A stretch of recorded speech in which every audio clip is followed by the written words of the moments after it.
Como ustedes saben, ya nosotros tenemos 3 o 4 semanas de estarnos reuniendo en las que hemos denominado eclesías, en las pequeñas iglesias en diferentes partes de la gran área metropolitana.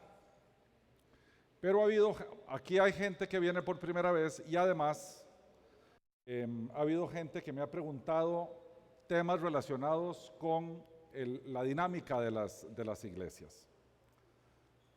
Entonces, en vez de hacer un reporte de qué va pasando por las iglesias y qué libro de la Biblia están estudiando, más bien he querido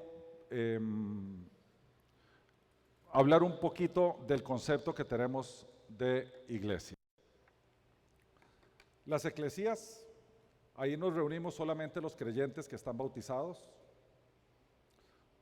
por varias razones. Uno, porque cada vez que nos reunimos celebramos la Cena del Señor, y la Cena del Señor solamente la pueden tomar los que son discípulos bautizados. Entonces no tiene sentido que alguien no bautizado asista a las eclesías porque no puede tomar la cena. Además, el tema del bautismo es una ordenanza del Señor y por lo tanto el no estar bautizado es estar en desobediencia.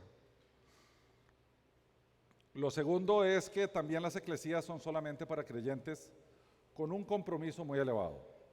¿Qué quiere decir eso? Ellos conocen la Biblia, saben, se me está corriendo esta cosa para ver, yo creo que ahora sí. Saben cuál es la ética bíblica y la cumplen, son constantes en asistencia y son constantes en su servicio al Señor. Por eso las eclesías no son para visitar y ver cómo es la cosa. Las eclesías son donde los creyentes se reúnen a adorar a su Señor y a crecer en su palabra. Por eso son solo para creyentes. Y podríamos tener visitantes solamente si son bautizados. Los no bautizados o no creyentes que les gustaría saber cómo hacemos las cosas, fuera de nuestras reuniones de eclesía, hay que explicarles por qué hay que bautizar. Si no son creyentes, hay que hablarles del Evangelio de Cristo, quién es Jesús y qué hizo Jesús por nosotros. De forma tal que si desean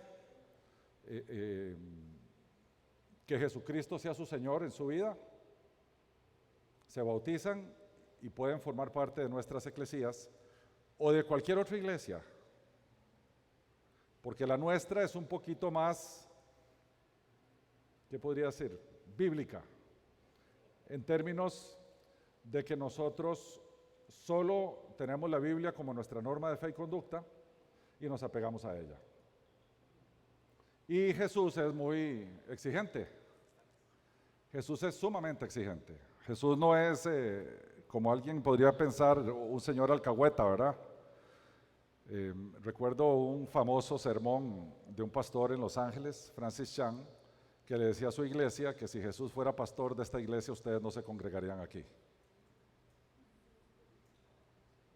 Jesús era muy exigente.